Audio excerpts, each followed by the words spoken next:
Bienvenidos a nuestro módulo número 2, Impuestos sobre la renta y complementarios. En el presente módulo revisaremos todo lo relativo al impuesto sobre la renta y empezaremos por las generalidades del impuesto.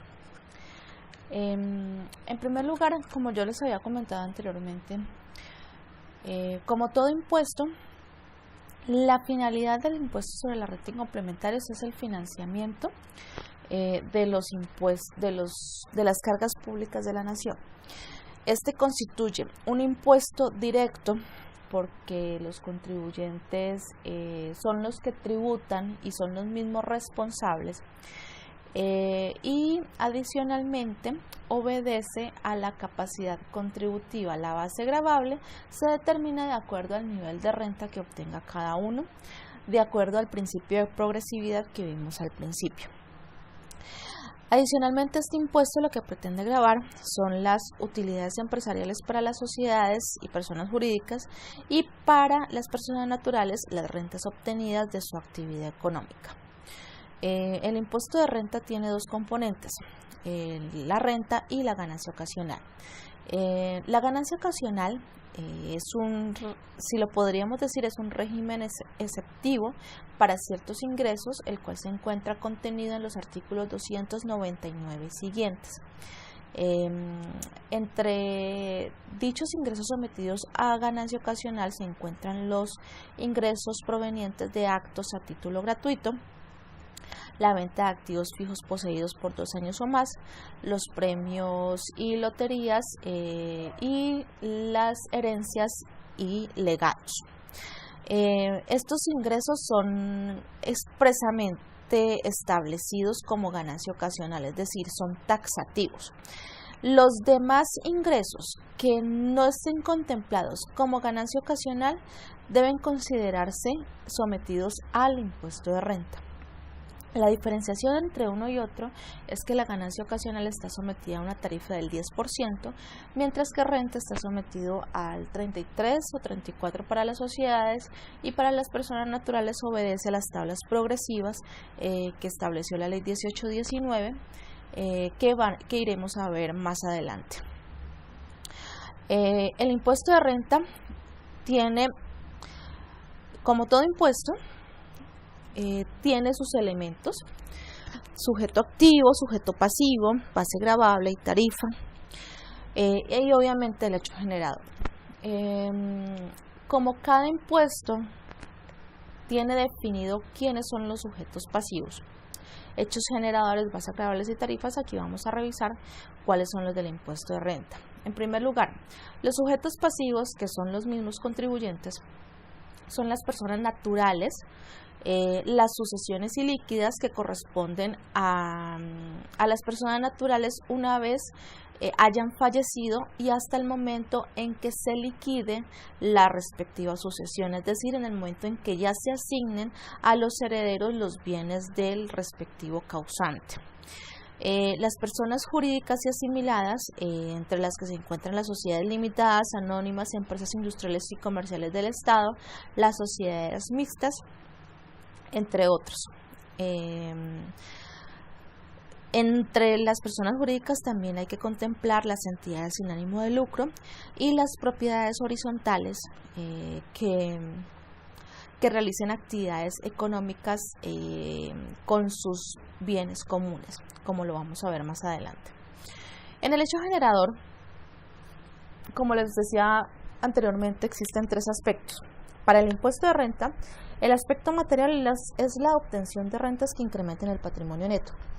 Esta situación se desprende de la lectura de los artículos 5 y 26 del Estatuto Tributario. El aspecto espacial es el siguiente. El impuesto de renta grava todas las rentas obtenidas a nivel mundial cuando se trate de personas residentes en el país. Cuando se trate de no residentes, solamente grava la obtención de rentas obtenidas en Colombia. Para poder diferenciar qué rentas son obtenidas en Colombia, hay que establecer o hay que tener claro qué son ingresos de fuente nacional y de fuente extranjera, los cuales se encuentran contenidos en el artículo 24 y 25 del Estatuto Tributario. De su parte, la base gravable del impuesto es la renta líquida que se obtenga conforme la depuración que hace el artículo 26, que lo vamos a ver a continuación. Y la tarifa depende de la calidad que tenga de residente o no residente fiscal. Los no residentes fiscales están sometidos a la tarifa plena del 33 o 34%, dependiendo del año gravable conforme a la ley 1819 del 2016. Y tratándose de personas naturales residentes, a la tabla que estableció, que fue modificada por la misma ley, y también depende del tipo de renta, porque recuerden que las personas naturales tienen dos tablas diferentes de acuerdo a la renta cedular que se trate. Cuando revisemos naturales, verificaremos este tema. El impuesto de renta, además de contemplar sus elementos, también tiene algunos regímenes de excepción y tratamientos especiales, entre los cuales se encuentran el régimen tributario especial, las deducciones especiales, las rentas exentas y los descuentos tributarios, que revisaremos en su momento. Ahora, para empezar nuestro tema y entrarnos un poco más en la materia, tendremos que revisar primero el término de contribuyentes y de residencia fiscal. Para estos efectos, hay que tener claro que cuando uno determina el contribuyente, se puede establecer o se puede verificar a qué está sometido y sobre qué impuesto está sometido, sobre qué rentas debe pagar el impuesto. Entonces, en primer lugar, existen diferentes clases de contribuyentes. Unos son los contribuyentes del régimen ordinario, que es la regla general. Otros son los contribuyentes del régimen tributario especial y los otros son los no contribuyentes. En nuestra clase anterior habíamos dicho sobre las exclusiones que establece el ordenamiento tributario para el evento de impuestos. Este es un ejemplo de no sometimiento, de exclusión del impuesto, que son los no contribuyentes. Los contribuyentes se dividen en personas naturales, sucesiones ilíquidas, personas jurídicas y asimiladas, que son las sociedades nacionales y demás entidades, como lo vimos anteriormente. Ahora, empezando con el régimen ordinario, este es nuestro listado de las personas que en general están sometidos al régimen ordinario de renta.